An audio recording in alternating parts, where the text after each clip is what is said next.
Welcome to This Explainer. Today, we're diving straight into a hidden mental reality that is literally shaping every single aspect of your life. You know, we spend so much time trying to fix our external circumstances, but what if I told you the actual construction site of your life is entirely invisible? We're going to unpack a profound psychological framework that will absolutely change how you view your own mind. I want you to stop what you're doing for just a second and really listen. What are you secretly saying to yourself right now? I mean, what is the exact internal dialogue happening in your head at this very moment? Are you agreeing with me? Are you doubting this whole thing? Maybe you're replaying a frustrating conversation from this morning. Look, we all have this continuous, silent stream of words just flowing through our minds, but honestly, we rarely pay any real attention to it.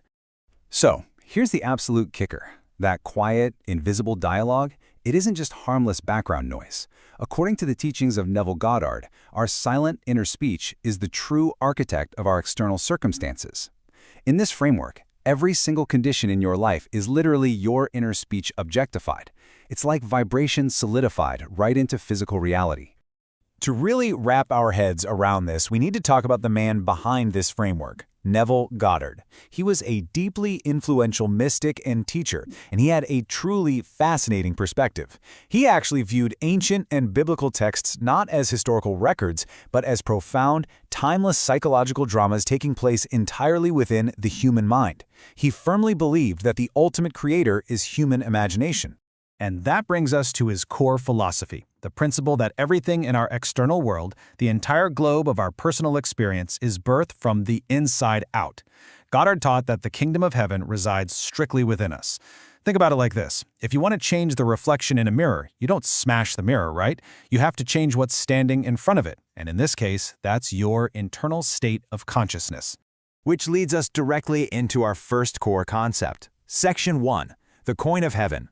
We're going to shift our paradigm right now to see human attention not just as a fleeting focus, but as a finite, incredibly valuable currency.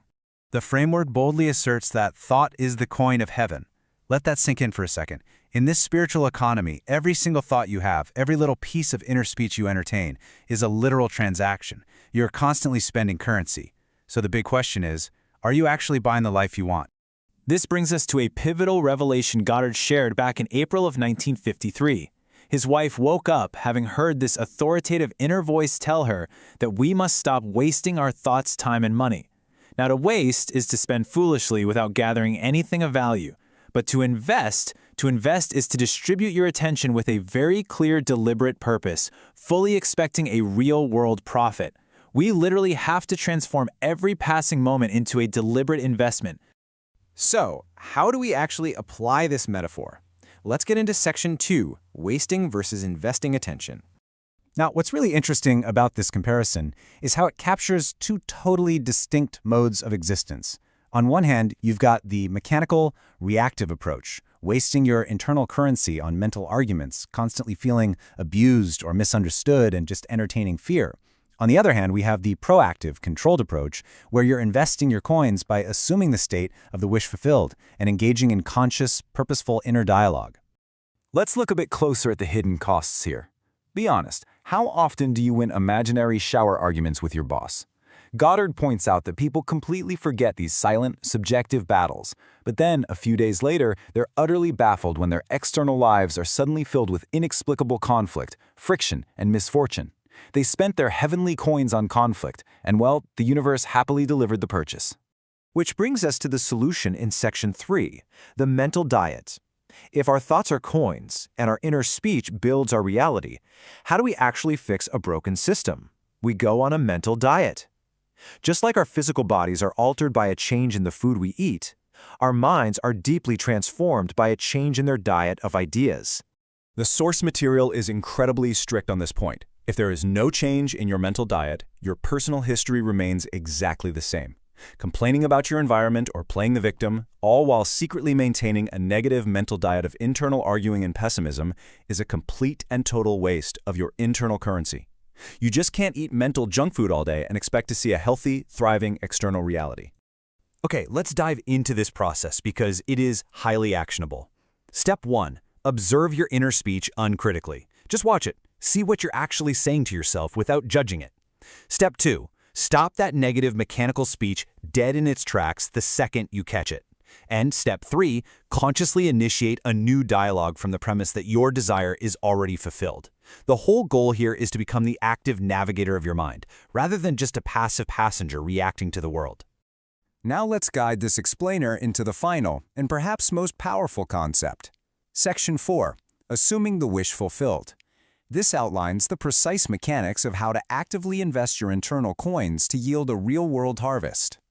In Goddard's terminology, an assumption is the crown of mysteries. It is absolutely the highest use of your consciousness. When you assume in your imagination the feeling of your wish already being fulfilled, you effectively elevate your mind to a superior state of being, and holding that persistent assumption inevitably dictates the physical events that will unfold to make it a reality.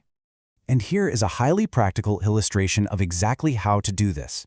You simply match your inner speech to what you would say out loud if your goal was already achieved. For instance, if your desire is to build a thriving, successful business, your inner conversations shouldn't be about how stressed out you are. No, your inner conversations should literally consist of you hearing your friends congratulating you on your massive success and you thanking them for it. You converse inwardly straight from the end result. This leads us to a truly profound realization found in the source texts. There is no other cornerstone, and that is only our imagination. What this means is we have to stop the habit of pointing fingers at the economy, at other people, or at external circumstances.